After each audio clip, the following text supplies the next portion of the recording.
Hi, this is Dr. Phillip Snell with MyRehabExercise.com. I'm at home right now and was thinking about a topic of conversation for maybe a case study for the blog, and was thinking that given our most recent interview with Dr. Stuart McGill here on the site, it would be worthwhile to take up that disc issue again, especially since I finished my workday yesterday with two back-to-back acute lumbar disc presentations. So let's talk a little bit about that and how the website, the membership portion of the exercise video tutorials that are available at myrehabexercise.com can integrate with patient management in a case like that. Like so many cases of acute lumbar discs, these presented with a relatively innocuous onset. Both people bent down literally to pick up their shoes, and their back locked or went out.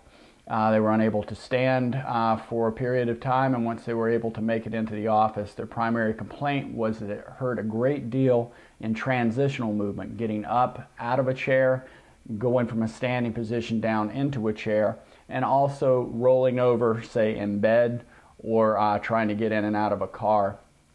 Consistent with the methods of Dr. Stuart McGill, I usually like to manage a lumbar disc patient like this by first, before doing anything else, showing them how to do those basic movements without pain. So finding their painful movement pattern and then correcting it so they stop hurting themselves before we start to build on that.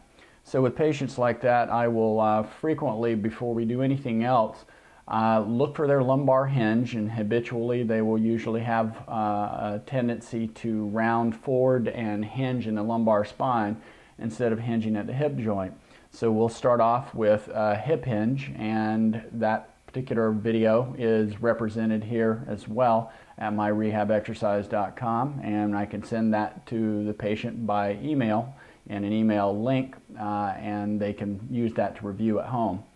After the hip hinge, we'll make it a little more of a functional movement, and I'll usually teach them how to box squat. The box squat and transitioning the squat pattern, which is often disrupted in these individuals, more to a posterior weight shift and a more gluteal dominant pattern, oftentimes helps quite a bit. And then making it even more functional yet, we'll build on a box squat with a sumo deadlift pattern so that they can pick up their purse off of the floor, so that they can pick up their shoes off of the floor, so they can pick up their child at home without hurting themselves.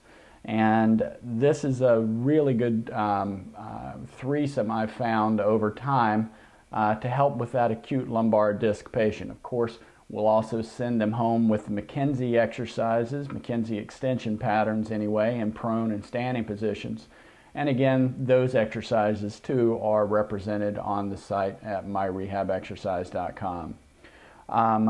We'll send the patient home with that as a way to regroove their motor patterns and talk to them a little bit about self-care, things along the lines of heat and rescue postures and that and such. But after all of that is done, then we'll move into a subacute stage, and there are different exercises represented at the site for that too. So we'll come back and revisit that at another date in the very near future.